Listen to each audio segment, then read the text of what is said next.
Cameos are awesome. There's just something about watching a movie and having your favorite star appear out of nowhere. Sometimes these parts are planned by the filmmakers months in advance, but a lot of the time they happen on the fly, even after a movie has already started shooting. This can lead to some pretty creative on-the-fly thinking, and these actors did the best they could with what they were given. If you like what you see, check out our YouTube channel for more of our videos. That's a good idea, honey. But in the meantime, here are 10 celebrity cameos in popular movies that didn't go as planned. And before we start, can you guess this movie from these emojis? Stay tuned for the answer at the end of our video. Jared Leto in Suicide Squad. If you were to look at marketing alone, you might get the impression that the Joker is a big part of 2016's Suicide Squad, and rightfully so. Jared Leto's take on the iconic villain was heavily featured in the press leading up to the film's release. The character took center stage in the trailers, and alongside Margot Robbie's Harley Quinn was the subject of much pre-release anticipation. But reshoots and rumors of studio meddling resulted in a lot of Leto's best work ending up on the cutting room floor, turning what looked like a full-blown role into about 10 minutes on screen. Thankfully, a lot of it can be found in the extended cut. Channing Tatum in This Is the End.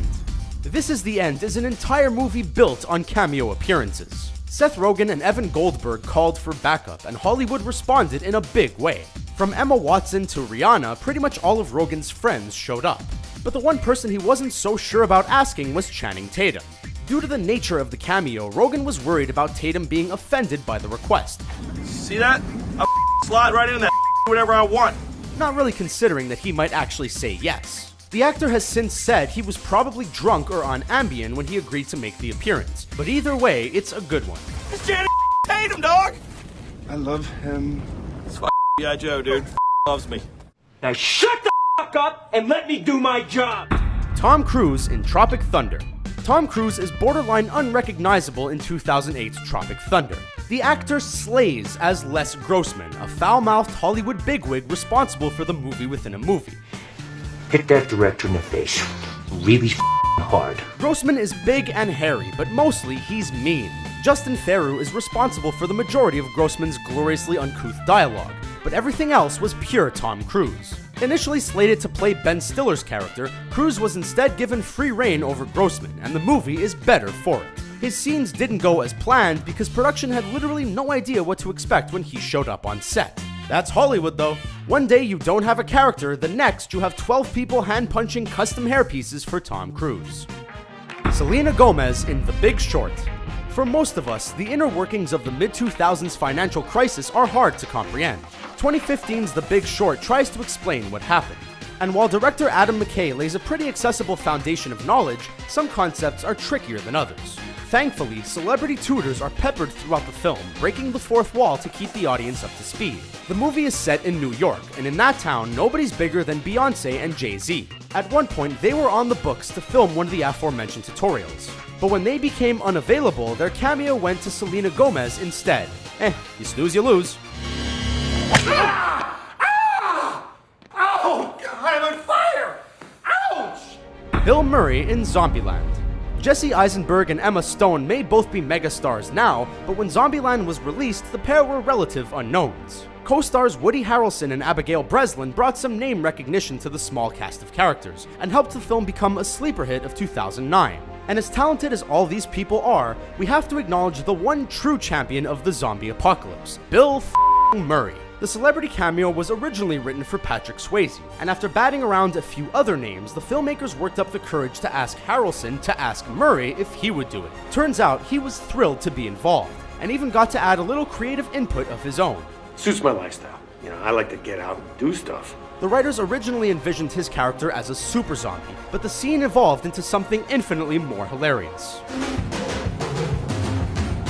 Mike Tyson in The Hangover. Mike Tyson's scenes are arguably the best part of 2009's The Hangover. And that's a pretty big compliment considering he shares the screen with Bradley Cooper, Zach Galifianakis, and a tiger. The filmmakers were stoked when the boxer signed on, but didn't fully understand his motivation for doing so until after filming wrapped. Tyson was struggling with substance abuse at the time, and has since discussed how he needed the money from that role to keep fueling his habit.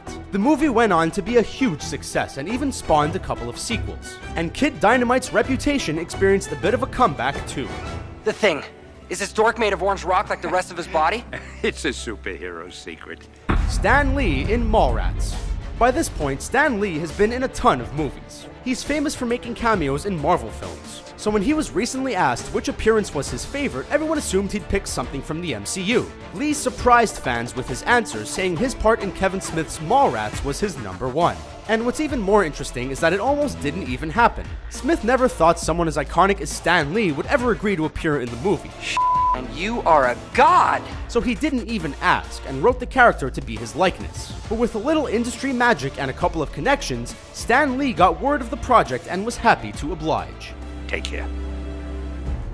Keith Richards in Pirates of the Caribbean at World's End.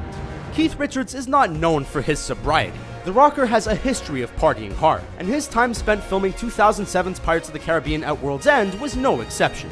Richards was so wasted on set that crew members had to secure him in place to stop him from falling over. Nobody even considered the fact that this might be an issue when it came to filming his scenes, even though his reputation is what got him the job in the first place. On top of all that, did the filmmakers really expect a pirate to stay sober? Oh, excuse me, are you Neil Patrick Harris? Neil Patrick Harris in Harold and Kumar Go to White Castle. Neil Patrick Harris is a massively talented actor who's finally getting the recognition he deserves. Child stars often have the misfortune of being typecast or washed out of the industry completely. But after hanging up his scrubs as Dr. Doogie Howser, NPH stayed active on the theater scene. That is, until he got an excited message from a friend that apparently they'd be working together on a movie called Harold and Kumar Go to White Castle. Harris hadn't heard anything about the script, let alone agreed to play the part. But after some back and forth with the writers, NPH signed on, with the proviso that he would have the final say when it came to his character. How interesting it is that a movie he didn't even know about ended up being the one that resurrected his career. So I gotta ask you, Neil, did you ever get it on with Wando off the set? Dude, I humped every piece of ever on that show. Margot Robbie in The Big Short. Like we mentioned before, The Big Short is a pretty complex movie. To appreciate the ending, you really have to understand every aspect of what's going on. And while that could be said for a lot of films, we think it's especially applicable here. Another celebrity tutor employed by the filmmakers is Margot Robbie. Sipping champagne in a bubble bath is a pretty sweet gig, but it started out as something completely different. This scene originally called for Scarlett Johansson to be delivering the lecture while being soaked by a waterfall. And while that may sound sexy in theory, it would probably be pretty uncomfortable in reality. What do you think of our list? Did we miss any of your favorites? And the answer to the movie emoji is... Did you get the right answer? Let us know in the comments below. And don't forget to like the video and subscribe to Screen Rant for more fun videos like this one.